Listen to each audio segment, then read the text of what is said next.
You are on. All right, thanks everybody for joining us this evening. We're just going to talk a bit about home buying, the process, what you can expect from the real estate, and also what you can expect from the mortgage. So we wanted to take a moment and introduce ourselves. So I'm Donna Cable. I work at Remax Professional up in the Exton area. I've been a realtor for 22 years now. I live in Spring City and before that in Phoenixville, so I'm very familiar with our area as well. And tonight I'll talk to you about the process of finding the house, going through the agreement of sale, and all of the particulars that we need to get to when we get to Kimberly to get our mortgage to get our house. Yes. Thanks, Donna. And I'm Kimberly Kozelsky. I'm a mortgage originator, and I've been at this since somewhere in the 90s, and we've had a lot of fun along the way. So currently I work for a mortgage company called Cross Country Mortgage. So we are the joint venture, as you would know it, for all of Costco. So we're across the country. I'm just not part of a bank, we're a mortgage company solely, that you're used to seeing. So a little bit about what we're going to cover this evening. It's hard, my PowerPoint's not functioning here, so it's going to be the old-fashioned mouse slides. So the agenda of what we're going to touch on here is renting versus owning, the bonuses to being able to do it, how you plan for some of this. We're going to talk through what goes into this from a financial standpoint, what you can do to get ready for it. We're going to talk a little bit about what you can expect as far as the money that changes hands when you go to purchase a house. Donna and I feel much more comfortable if you guys feel free at any point to raise a hand, ask a question, as opposed to trying to write it down, remember it, and then ask it later.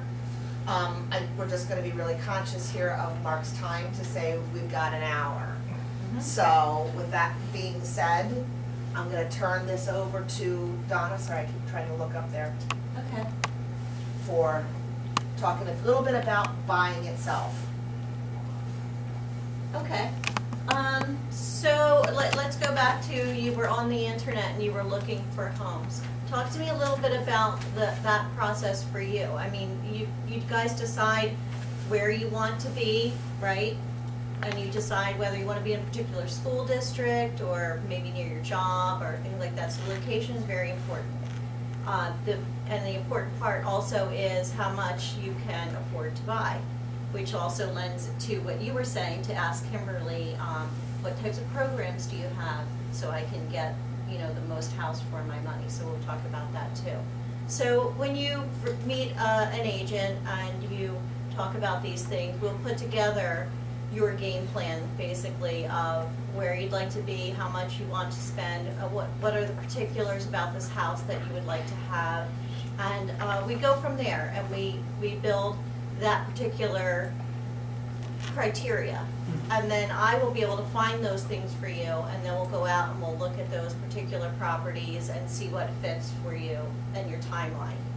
And then from there, that's when we'll go into the process of, now how do we get that house? Because we're going to write the agreement of sale and how we're going to make ourselves the best competitive offer on the table. Now before we do all that, that's when you will see Kimberly to make sure that you have in place what's called the pre-approval, because that's the first thing you need to know is your buying power. And that will be Kimberly. Yeah? Get there a little bit. So, unless you win the lottery, you might need some money for the house. So, when it comes to the pre-approval and the mortgage, just like you probably heard me say already, at the end of the day, guys, I'm just a debt. You've had debt, whether it's a credit card, whether it's a car loan, whether it's a student loan, it's just a debt. But by golly, it's the only one you get to help build, and that you get to be involved in what goes into it. So, but everybody will always say, what's a lender looking for? So a lender overall, we're going to talk a bit on credit. We're going to talk about the cash needed to buy the house. Then you got to talk about the income for being able to qualify for the house. And then ultimately, it's what we look at is it all has to fit in that box. All three of them have to come together. So I'm going to talk a little bit about credit, because that's always the most fun topic for folks. Credit scores. Would you share those presentation slides with people here, or you would wouldn't. Otherwise, I don't need to write. If you would share, then I don't need to write anything. You'll I be can able email it to, to you. you'll be able to see the video on our YouTube Video? channel. Okay, the whole thing. Okay, that's nice. Okay, then I don't need to write anything. Perfect. Nana. On So, YouTube, well. credit. That's always like one of the most scrumptious topics. So, on what goes into credit. So, what I hear an awful lot these days is I have Credit Karma, and you have an idea of where your credit is. Yep. However, don't mistake Credit Karma for when, you know, the white elephant comes into the room and pulls your credit score, and mine is historically always going to be lower. And it's because if you think about it, Credit Karma and those folks, they're running trends, but they're not pulling your credit. Because think about it, if they were, so's your bank, so's your credit card, because you're getting your score idea from everybody. So just keep that in mind, that when you want a lender to pull your credit, 1 out of 5 people find that there's an error on their credit report. And you don't want to do it when the score really counts. We want to determine that up front, because then it gives you time to change the direction to it too. I have these analyzers that we can run for you that says, oh my gosh, my credit score is 1 point below where it can make a change to the rate. And then I can run a little analyzer for you that says if you do this and that, over the next 30 to 60 days, we should be able to see an increase in score. And boy, that really can help people through this process. But everybody will go in, and one of the things that I always ask to people when they're doing it is I cause all sorts of matrimonial stir. I say, whose credit score is going to be higher? And it's always so amazing to hear everybody's rationale as to why one's going to be higher than the other. But at the end of the day, credit is just like, I've always said, a high school football game. The more people you have at the game, the more cheering you have. If the team's doing really well, you generally have a really good participation. Your credit's running along the same way. How much debt is there? How many people are cheering in the stands? Are they cheering or are they booing? Credit is just a prediction of the likelihood that you will pay back a debt if somebody gives it to you. That's all it is. Credit has no idea what you make. You've never had to add income when you've added credit score. It's only literally how old is the credit. So this is not the time to think that people want to consolidate their debts. They'll say to us all the time, should I go open up a new credit card and consolidate them? And the answer is no. Because it's all about the length of your credit. How much available credit do you have? How much is in use? And then how is it paid? So it's telling you that when you look at the amounts owed versus your payment history, it's not all about if you paid it on time. It's about everything together. So just exercise caution too, because one of the biggest myths out there is, oh my gosh, Kimberly, if you pull my credit, my score is going to go down. It might have an impact. More than likely, it's not. Kimberly, however, can't control if you just got done opening a car loan and your credit card just reported, I come in, boom, so credit says I don't know what they're up to. And that's all when you see gyrations in credit that's going on.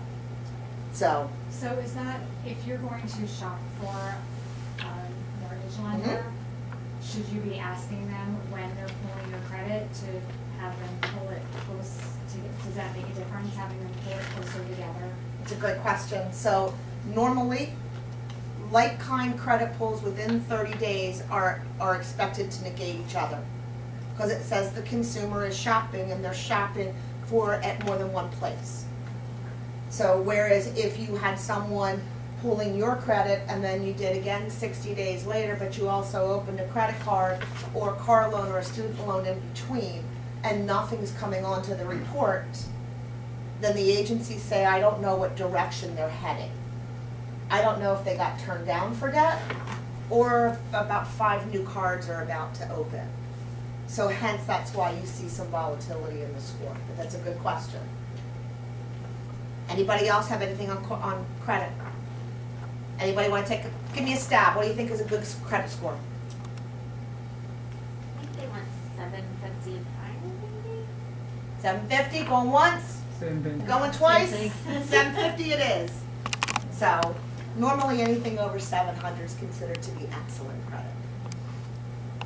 And length of the credit, you talk about that. So, for example, I started like with the credit card in 2007, and I didn't use it much, so it automatically got cancelled like last year or so. But in the meantime, I had opened another one in 2015. So I now have a credit history of over like 7 years. Mhm. So I lost all that from like 2007. Does that do you think that will impact? I think that 7 years is a really healthy time for It's this a new good time? account Okay. to be open. Okay. Yes. It's fine. Okay. It's when you see someone go open 4 accounts in the last 12 months. Oh. And then all of a sudden the balances are more than 50% of the limit, so it says, are we running into the danger zone? So, but ultimately, when we pull credit, here's a great little fact for you to know. There's 3 credit agencies, right? You've heard of them, TransUnion, Equifax, and Experian. Every lender runs on the same rules. The lender will knock out your highest score. It will also knock out your lowest score. So the name of the game is, the closer your scores are together, the more stable that credit is. So you could have one that's really high and 2 that are really low. That highest one never counted. All right, so that's why it's really good for us to be able to pull it and walk it through with you, so that you know what we're seeing, and then we can help to change the direction while you have time to do it. So, any other questions on credit before I?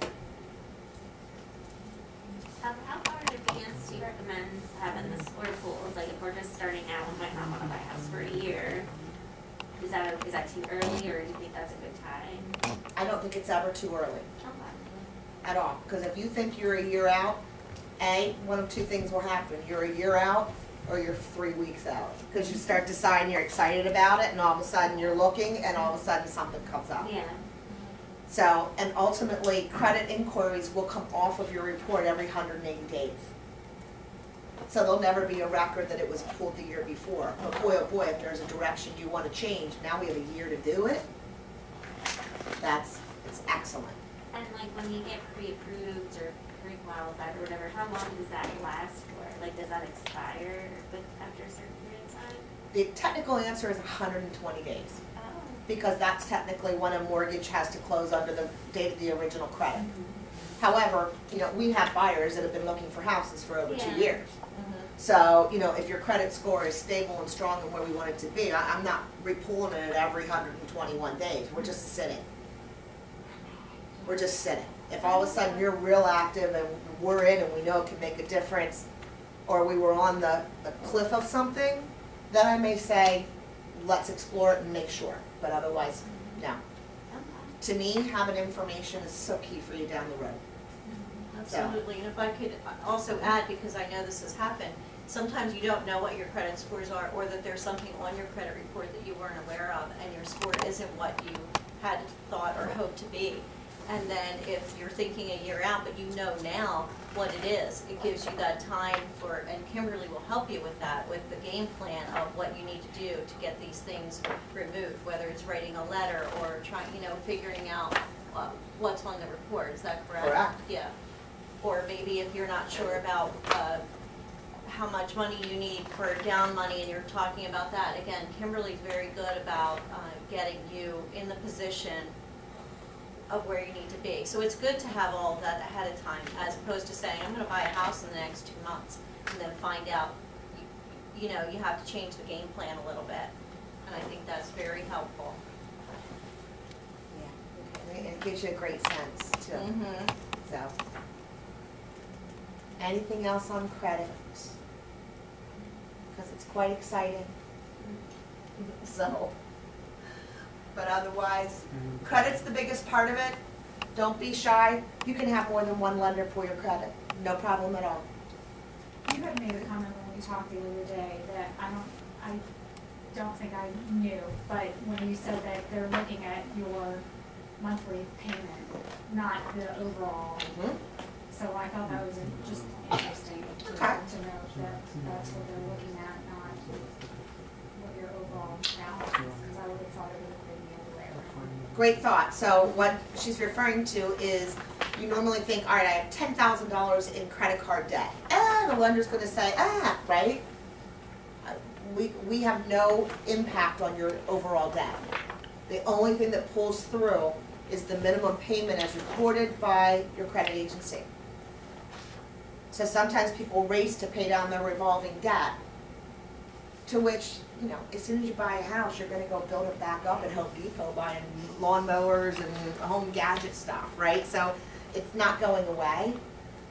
Just sometimes, like you said, the one from 2015, I don't care, put $20 on it a month, pay it to zero. But that way you have somebody in the stand cheering that there's a good payment history. So I'm glad that made an impression. You know what, and in addition to that, when you do get your house, before you go to don't go to Home Depot just quite yet until you get don't buy that to closing refrigerator. or buy a new car or anything else, because then there's that new payment and you don't want to change anything about your, right? Your And we'll mortgage. find out, because Yes. you have credit monitoring once you're under agreement. Oh, cool. Yeah, which is, well, it's good until all of a sudden it's the day before closing and we get the email that ding, inquiry came up and we have to stop. So, and for most it doesn't impact, but it sure does stop the process. And that's not what we want when you're at the very tail end. So, but that's a great thought, thanks for bringing that up. Yeah. So, What does NSN stand for? where am I, your monthly savings network or something, that is a calculation on your savings. But I took that piece out because it wanted you to put down all your budgeting, and I didn't want you guys to have to do that in here. So, so that's section 1. So remember I said, lender's gonna look at your credit. Lender's gonna look at your cash. Cash is the big piece of it. It's all about down payment. So if somebody has a phone, I'm gonna tell you to have it out and use your calculator for me for a second. Because it's really all these different programs. Down payments are very similar but also very different. So the most traditional down payments are 3 to 5%. There's a few outliers out there. If you had military service, that can be 0. There's an outlier out there if the property's in a very rural area. But typically, I'm going to tell you, the majority of the time, you're going to look at 3 to 5% down. The government loan, we'll put it somewhere right in the middle. Most of us aren't playing in this jumbo space right now because, if you can believe, they just changed where the rules are to any mortgage that has to be over like $647,000. So 99% of our market is going to fall under your traditional mortgages, of which there's really the 4.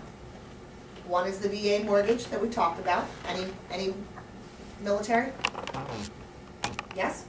Thank you for our service. 2 is the government loan called FHA.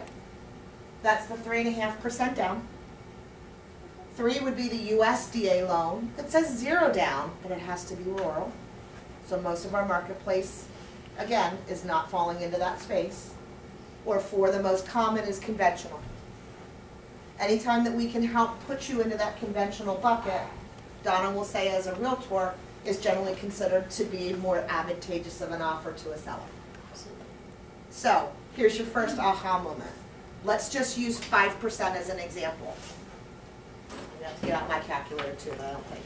On a $200,000 house, 5% is what? 10,000. Yes. So, with me so far? You'd need $10,000 down.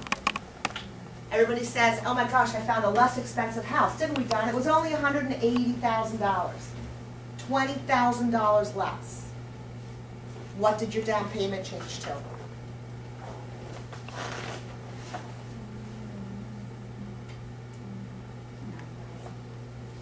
$9,000. Is that kind of an aha? The house was $20,000 less, but my down payment only changed by $1,000. So sometimes that helps you think, when you're thinking about this, that I can't look past 200 because it's going to cost me a lot more money. Well, just going from 200 to 220 is probably only costing $1,000 difference in down. All right, so keep that in mind. The next biggest aha that I love to aha you with is check out this stat. For every $1,000 we add to or subtract to a loan amount, guess about how much it is in your payment a month? We love this one. Anybody? No idea. But does that take into account your APR thing? No. Does not take into account the APR. $200. Thank you, dear, for There throwing you it out. Anybody else? Are we just throwing numbers? Yeah. Let's say 800. 800. A lot of people are being, or mortgage now. $600. $6. Okay, my thing's sticking out. $7. $7? $7. For every $1,000 you add to or subtract. So that's why when you're hearing right now that this market is very different than what it normally is. But even for somebody that had to overbid by $10,000, when you have the ability to think it and go, all right, that's 70. Do I love it as much? Do I not? Will 70 make a difference in my household budget? So I think that's an excellent stat for you to know. All right? You asked me to just touch a little bit on first-time homebuyer programs. Any of these are first-time homebuyer programs. Don't let anybody put all the sparkle dust on them all they want. The only thing that's out there are some first-time homebuyer programs where the mortgage insurance, which we'll talk about in a bit, can be reduced. Otherwise, the mortgage programs are pretty much the mortgage programs. There's just one of the first-time homebuyer programs where you can put down 3% instead of 5%, and it's excellent. So, but otherwise, there's nothing that you have to do that's different than somebody else as a first-time homebuyer. I have a question. Is there any benefit to putting, or like, what's the benefit of putting more? Is there a lot of benefits of putting more than 5%? Like, is there like a magic number where like you're not going to get as much benefit if you're putting like too high of a percent down? It's a great question. I don't know if you guys hear that in the back. Is there a sweet spot of down payment? I'm always going to say I feel a sweet spot of down payment is 10%. But if you're looking at the difference between 5% and 10%, at the end of the day, it's the payment. If that payment works and it's 3% down or 8% down, keep your money. We're all learning that as things are happening in this world, they're not little anymore, they're big. And the minute you give it to me as down payment, you can't have it back. So I'm a big fan of put as much down as it gets to the payment you want. Because you can always hold it to the side and add it to your monthly payment because I don't have a prepayment penalty. Add it to me because you can, not because we made you do it. That answers your question. Yeah. Okay? Anybody else? I'm going to come back to that. Oh, yeah, sure. Absolutely. All right? Income. This is always a fun one. So we got 3 buckets, right? You got your money, you got your credit, but you got to show us that you can afford it. It's all about income. So don't worry, nobody takes blood. You just have to expect to share a 2-year history with somebody. If you're on salary, it's just your salary. If you're hourly, we're going to use your current hourly. If you have a part-time job, generally it's not going to count until you've had it for 2 years. If anybody's doing self-employed work on the side, you can expect that I gotta have your taxes done. And this is a great time of the year. Does anybody do self-employment? So this is when I work with a lot of the local accountants, and they're like, hey, this is their home buying year, so we might not take all the deductions that we were going to take. I have a question. So I worked for Vanguard for like 10 years, but then I tried out a different industry for like 3 years, 3 or 4 years, and now I've only been back at Vanguard for, well, I was a contractor for 6 months, and now I've been an employee for like a few more months. Mhm. So does my 10 years not count anymore? At that It same company? counts. Okay. We're gonna show it to your history. Now, if you said, for example, that, you know, you stepping out of the industry and coming back in is not a deterrent Okay. by any means. So if you decided that you came back into an industry and now you're all commission sales, Okay. that's where you have a difference from a lender's perspective, because with commission, there's no guarantee. Okay. That's where it gets hard to create a baseline. Mhm. So otherwise, if anybody gets bonus, if anybody gets varying rates, one of the best ways you can prepare yourself for this is find your pay stub from the end of December 2021, if you have a bunch of ancillary income. You know, that way when you're giving it to somebody like me, I can see what it was last year, because remember, your W-2 doesn't break it out, right? Your W-2 just gives you one number. So, but there's a saying that we'll always say, if you don't claim it to Uncle Sam, Aunt Kimberly can't use it. So if you get paid cash, that's awesome, that's up to you guys. But if you don't claim it, you can't use it. It's kind of that piece. Some people will think that you have to give me 2 years of pay stubs. No, you don't. We just need the most recent. Just make sure it shows what you've made year to date. You can expect to give your lender at least W-2s.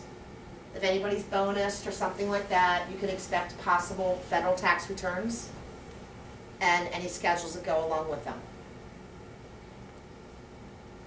Any questions on income itself? Otherwise, the rule of thumb is that a lender will take your gross income, because you guys all figure out your net. I don't know why it works this way, but it does. So you take your gross income, and they want to see no more. So take your gross income and divide it by the 12 months of the year. A lender on average wants to see no more than 28% of that gross monthly income going towards your house. And then a lender wants to see no more than about 43% of your gross income going to everything else that's on your credit report. I don't count your utility bills. I don't count your Hulu. A lot of people self-report their Hulus and all that on their credit report. Doesn't count. We don't take it into it. We don't penalize you for contributing to your 401k. Doesn't matter. It's your gross monthly income, 28% and 43 are the benchmarks. Some programs are not flexible in that. You can't go 0.01 over it. Some are. So that's where we sit down and help guide you. What was the 43% figure you said? 43% of your gross income going towards all your debts. Oh, okay. Housing and anything else that's on your credit report. Got But it's just the minimum payments, as Christine said. it. Is there a maximum amount of, is there like an income limit for those programs? Some of the first-time homebuyer programs all have income limits, and they all vary. But the most widely used one here in our Chester County area is about $75,600 for household income.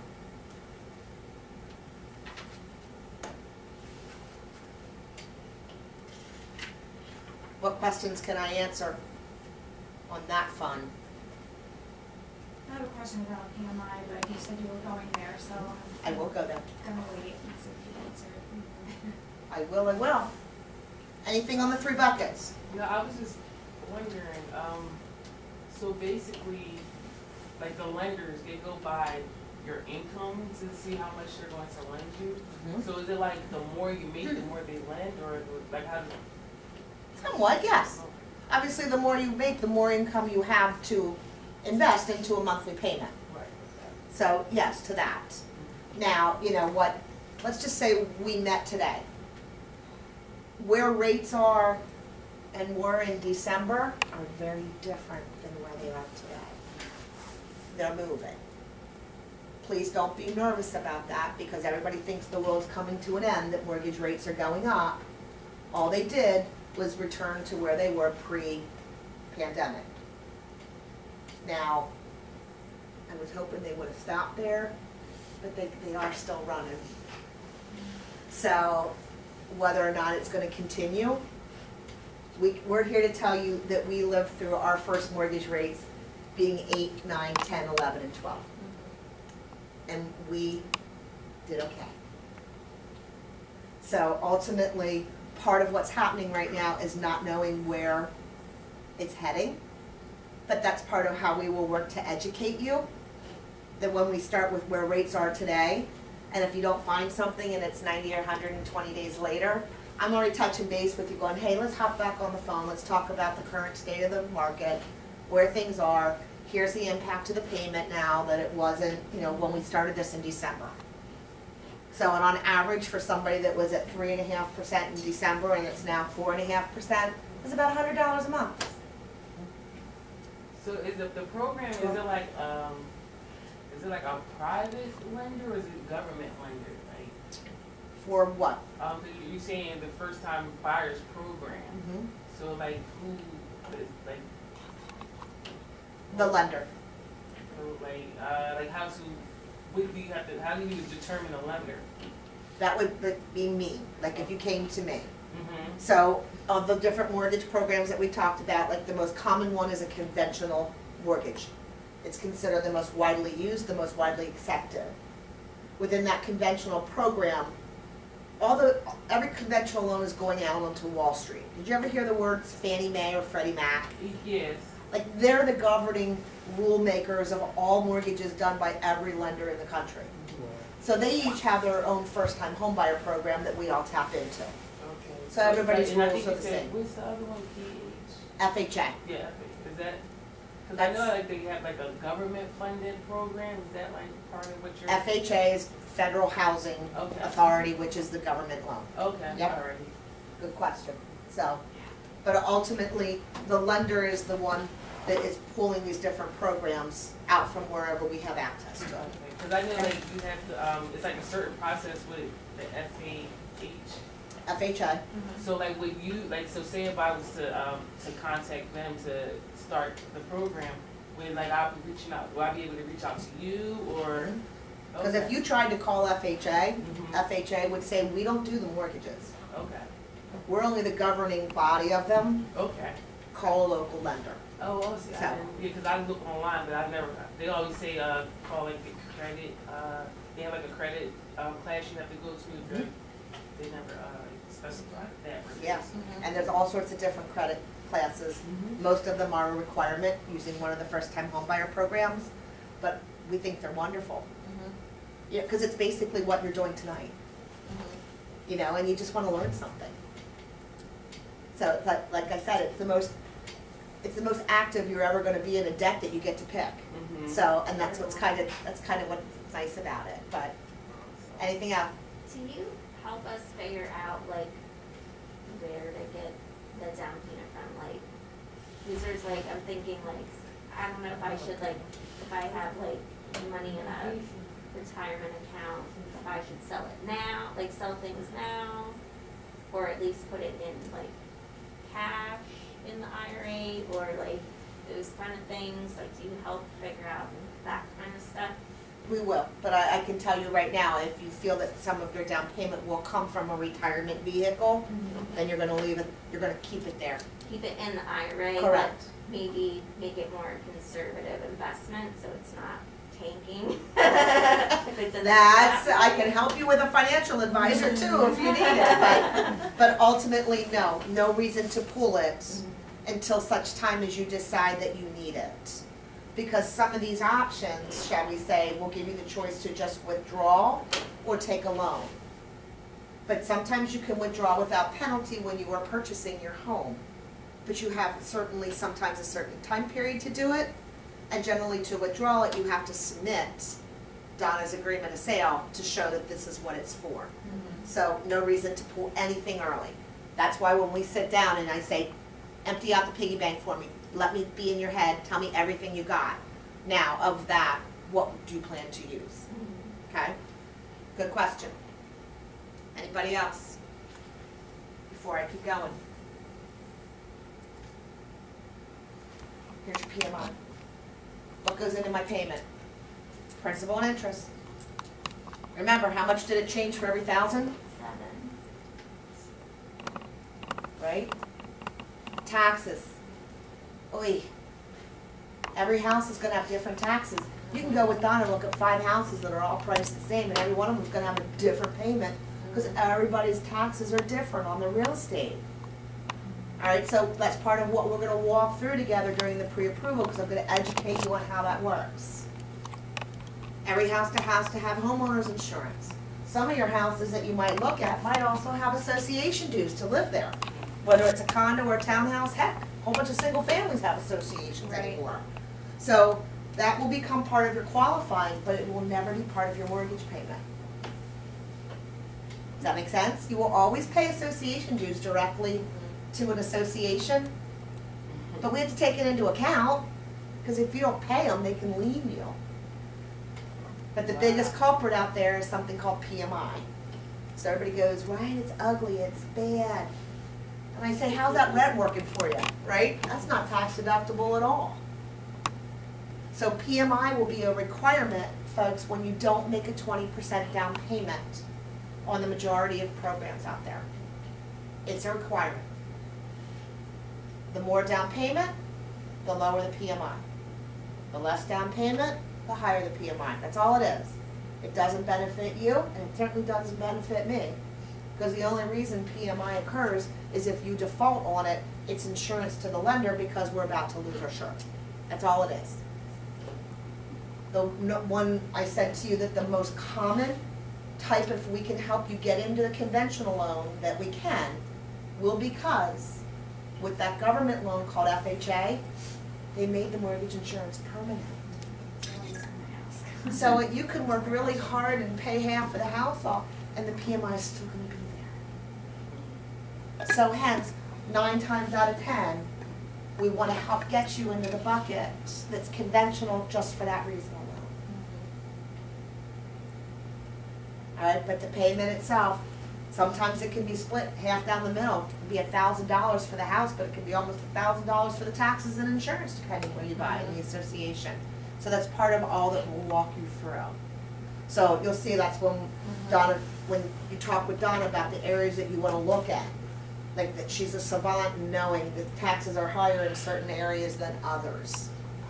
And we'll help lay that baseline out for you as you're looking.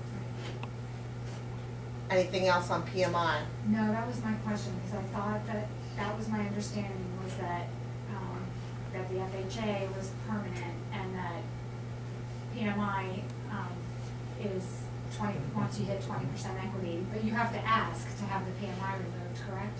No. No? No. Okay. And now, you know, it's like the English language, there's an exception to every rule. On FHA, that sweet spot, if you put down 10%, then technically it's not permanent, but most FHA borrowers don't go to that camp. So just kind of assume that it's permanent. It will automatically come off. The new rules say at 22% of the original transaction, which is 20%, but they made it 22 now. You can ask for it prior to that time if you feel that you've gotten there because values have increased. The servicer doesn't have to let you, and most of those rules tightened up a few years ago.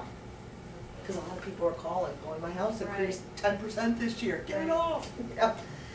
But it, you know, nobody called when the market was crashing in 08 going, hey, I just lost 50, get it off. Nobody called then. But, so that's kind of why some of this is tightened. Lowered. Yeah, so,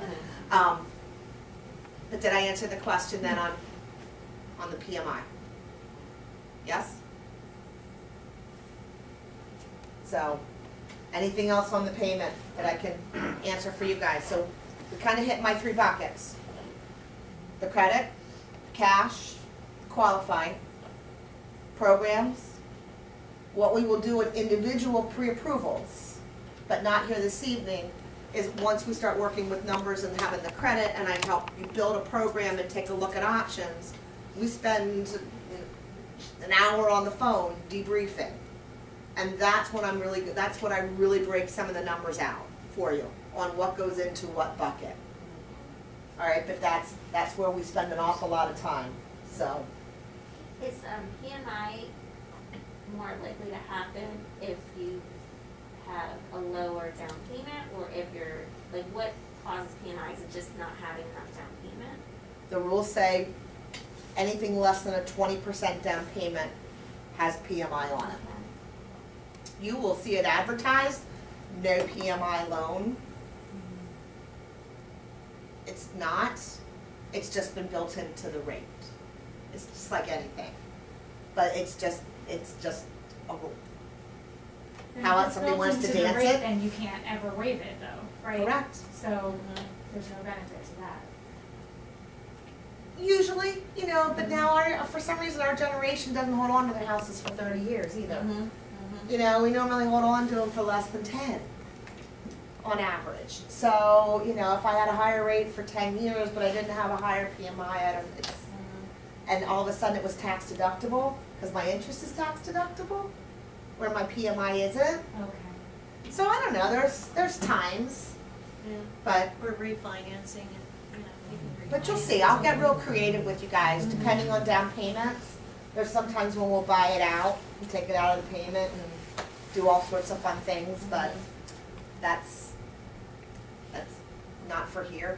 Are there But this is any kind other, of baseline. are there any other like tax perks we should know about? The mortgage interest is still tax deductible. Let's not let the government take that away. Is there any kind of perk like your first year that you buy a home, like when you're filing your taxes, or it's just the interest that's? There are, suppose if you pay points, and there are certain settlement fees that are supposed to be tax deductible. I'd be stepping out and into the CPA's licensing world if I said this is exactly what it is. Yeah. So, you know, I always say contact a CPA. But they'll always say to you, take a copy of your CD to your attorney, or to your accountant when you do your taxes. Okay. So, a good question. Anybody else?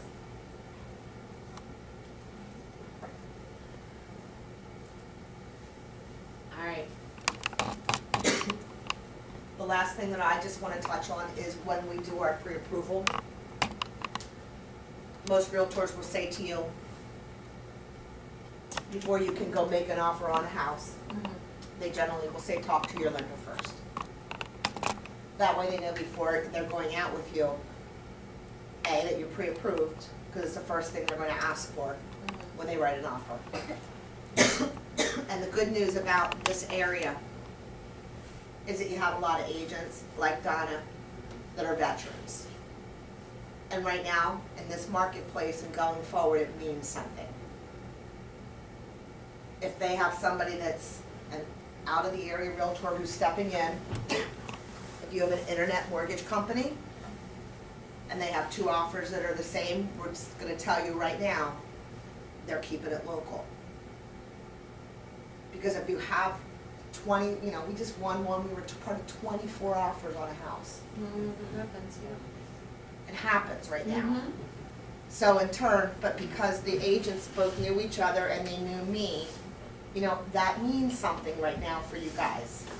To say if it was an internet lender, that agent has to be responsible to their seller to know they're gonna get to the table. So, True. yeah, it does. So, I would look forward, we laid something out here for you guys. If you wanna mark on there to be contacted, I will. However you guys wanna handle it, we're not high pressure. But Nope. I wanted Donna to be able to talk a little bit about the who's who Oh, okay. here, and also then talk a little bit about her agreement of sale Mm-hmm. and what happens when you go out and about. So, Okay. sorry if I, No, that's good. Take So your time here. Kimberly is the loan officer, so that's the first thing we do. And mostly I say it's because you do wanna know your buying power, right? You don't wanna start to go out to look at a house and say, I'm gonna look at a 350 house and then find out when Kimberly looks at it and says, well, it's more like 275 or whatever. So you need to know. And also, just like Kimberly said, when I'm gonna send in the agreement of sale, when you say I'd like to put an offer in on this house, you need to have the pre-approval. That's part of the agreement of sale. And, right? And so you need to have it. I just lost my train of thought, always. So you're going, oh my gosh, I can't believe and you the did that. Here you go. agent won't hesitate to pick up the phone Yeah. and call us too, going, To hey, make sure, I got an offer and it has your letter. I got a question. right, I keep hearing pre-approved, yes. so like, What does that mean? Yes. Okay, so you would sit down with Kimberly and go over your finances with her. And she'll need to know, I don't know if you fill out buyer's financials like we have, but you know, it's like, you know, how much money do you make, how much money do you owe, how much money have you saved, you know, and put that all together. And Kimberly, and what's your credit score? So all of those things combined calculate into a number based on how much you can afford and your payment. Sometimes we do it the opposite. We back into like, I want to have a payment similar to my rent, which was, you know, $1,700. So how does that work, right? You can do it either way. Yeah, sorry, I should have said that when I said all these buckets. Yeah. That's all what goes into the pre-approval. Mm-hmm. Then we sit down and we look at the different programs. That's getting a pre-approval ready to go. Okay. So, Like almost like when they send you those credit cards and says pre-approved. yeah. Okay. That's why I went to. That's why I went to- Exactly. And it Oh, will we're a actually little be a deeper. piece of paper that says you're pre-approved, that has all of Kimberly's contact information on it, and that's what I'm submitting with the offer. Okay. And that little minute that I forgot, what I was gonna say was that you need that up front. You don't want to wait and say, I just found a house, I wanna put in an offer, and especially in this market, because, you know, offers are getting put in within like a 72-hour time frame. So you don't want to decide, okay, now I'm gonna call Kimberly, now I'm gonna make an appointment to sit down with her and talk to her, and then I'm gonna, no, get all those ducks in the line, right? So you've got your pre-approval, we're going out, we're going to look at the properties, and then these are the things that you need to have in place, so you're ready to go and put your, you know, your best offer forward. Got it. And that pre-approval is not negotiable, it needs to be there. So do that, make sure you get to Kimberly first. Okay. An important thing that I want to say also is, this is the consumer notice. So you guys, if you ever went into an open house especially, sometimes they have you sign these consumer notices. It's not a contract, it says it's not a contract. It lets you know about agency, meaning that an agent can be the seller's agent, that person who listed the house. You could be the buyer's agent, me if I'm taking you in there. And there's another thing called dual agent. That's if the agent is the listing agent and they also happen to find the buyer. But the most important thing about this is you fill it out, you just sign it saying, I understand agency now. Who works for you? The buyer's agent, okay? Not the seller's agent. So when you go into an open house, you're not telling the person in the open house about your money, about your story, about what you can afford, and no. The buyer's agent works for you. And the best news is you don't pay for a buyer's agent. The seller pays for the buyer's agent. Okay, so you've got a free service of someone who works only for you. And that's really important. So make sure that you get a buyer's agent, even if it's not me, you want one, okay? And actually, if you look, now I'm gonna say this, but next to my name says ABR, that's accredited buyer. That means you went through extra training and classes and credits in order to be a specialist in helping buyers. So that's another thing you could look for too. Let's That's see. the most common thing where you drive by, you think you want to call the sign that's on the front yard. No, you don't. Nope. No. Good point. Thank you. Okay. Well, where's the appraiser come in? That's later in the story. Can I go to your Now, part? do we Yeah, pay for the you loan? can do whatever you Yeah. like Do we pay for the loan officer? for the loan officer. Or the loan? Yes, you'll have a fee to our company. Yes. Okay. Yeah. That's part of all the numbers. Mm-hmm. Yeah, definitely. Yeah, that's part of your. So, let's see. What am I saying here? Ooh, your agent can help you be realistic about perfect. Nothing's perfect. But what's important, right? You know what? Sometimes I say put your list together and say it's need to have and nice to have. Even when I put your list together, sometimes people say, you know what, I really want a fireplace, and then they'll find a house and they'll say, this is the perfect house, and I'm like, but it doesn't have a fireplace. I know, but it's the perfect house. And I'm like, okay, so let's really figure out what's important to you. Is it the area? Is it the school? Things that you can't really change once the house is there. If you want to put in a different flooring or a different kitchen, you can do all that, but you can't pick the house up and put it somewhere else. Fireplace, it depends, right? But that's an example of you know, and nothing's perfect. So you figure out what it is you really need. A lot of that stuff, quality of schools and neighborhood, I just direct you to, you know, the websites that you need to look at for that information. But once we found our dream home, that's the big part. Because you can go online and you're looking at all the things anyway, and you know, you kind of narrow it down, and then you're like, well, now I got to get an agent because now I'm going to get in the house and I'm going to look at it. And it's not just a matter of turning the key and getting in and looking. Now we're going to talk about, what is this house worth? What am I willing to pay for it? I'm going to help you with comps. I'm going to help you with this whole standard agreement of sale, which is a lot of information that you don't really think about that's part of the whole process. Other than the players, which is on the front page, the whole thing that Kimberly was just talking about is on the next page that has to do with the mortgage. And you have to put all of the details in this, and that's what the seller is looking at to determine who is the best offer. And sometimes it's not the best offer just because you gave them $300,000. Maybe it's the best offer because you put more money down. Maybe because you used the local lender. Maybe it's because you picked the settlement they needed because they're moving somewhere else. So there's other factors in there. There's home inspections, and maybe you said, I'll do a home inspection, but I'm not worried about the little things that are not perfect. Maybe I'm going to say, unless it costs more than $1,000 a fix, I'm okay with that. That's another component of how you're proposing your offer to the potential seller, because they're going to line them all up and they're going to figure out which things are most important to them. Sometimes it is money. Sometimes people say, I just want the most money. Sometimes people, you know, like I said, the settlement date is important to them. There's inspections for you, and that's where, we had that other page up, but you will have a home inspector, and the buyer pays for home inspector, and you'll have a home inspector come in and check out the house, give you a report, and anything you want to go back to the seller about and say, I would like to either have this fixed, or maybe you give me a credit for this thing that's, you know, and you negotiate that way, and that's part of negotiations too. There's radon inspections if you want to do that. There's pest inspections, which is usually for like termites or other, you know, bees that eat the wood and things like that. So there they go.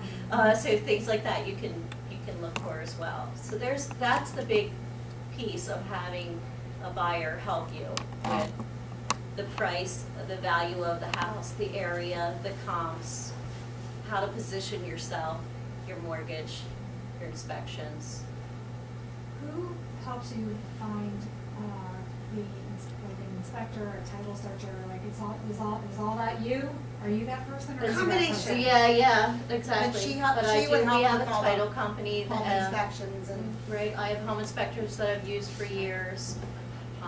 Yeah, even if you get into the house, I've like the handyman guy, I've got a plumber, I've got like a whole list of people in my phone from 20 years of the area, yeah.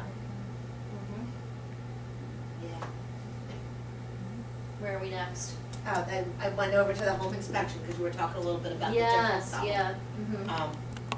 But you know, you guys right now are having to look at social media sites like Realtor.com and Zillow, and by golly, by the next, you know, they're already delayed putting them up in there. So the benefit of having a Donna Right. is that you're going to get live feeds. It is the live feed. Before And then things are they even put it in hitting that the MLS, market. it goes right to your email, like I have it all set up for you. I also set up a whole thing where you can go in, that's another thing, like a portal. I set that up for you. You can go in there, you can change things, you can ask me. We can, you know, as we go along, you might find like, you know what, I thought I wanted to be over towards Downingtown, but I really don't. I only want to go as far as, you know, Chester Springs or whatever, and we can always keep tweaking that until we get what we need, but you get them immediately. And the other thing is, this estimate, no. They don't go in the houses. They don't know if the house needed work. They don't know if they just did some new things to the house. It's a general, it's not usually horrifically wrong, but it's not the number you want to look at to see if you're in the ballpark of any kind of fair market value. I wouldn't do that. How far of an area do you cover? I am Chester County, Montgomery County, and parts of Delaware County. And I say parts because I don't do a lot of things in Delaware County, although I just had a settlement in Delaware County, in Newtown Square. But, yeah, but mostly Chester County I've been in, and then I keep kind of moving along, definitely Phoenixville and Collegeville and up in that area of Montgomery County. Is Yeah. it like mandatory, like should we get an appraisal, like what does that? For the appraisal? Yeah. Yeah, you The will get an appraisal will be appraisal because it's mandatory. part of the mortgage. So when the mortgage company is going to lend you money, they want to make sure that they're lending you on a house that has that value. So they send out the appraiser, and that's part of what you're going to pay for in the mortgage package. Okay. Yes, so an appraiser will go out and let the lender know the value of the house, and of course you'll know that too because you paid for it. Yeah. Yeah, absolutely. Questions? You know, it's an intense process, It looks like Yes. one. right? You know, but to us, it's really important that you feel educated through the process, and that sometimes taking it step by step, and sometimes the circling back and continuing. You know, everything that you're hearing about the market right now is very true. Values are escalating. Multiple offers are being made. You're gonna have more time right now to pick out a refrigerator than you do the house. But this too will change. It will change.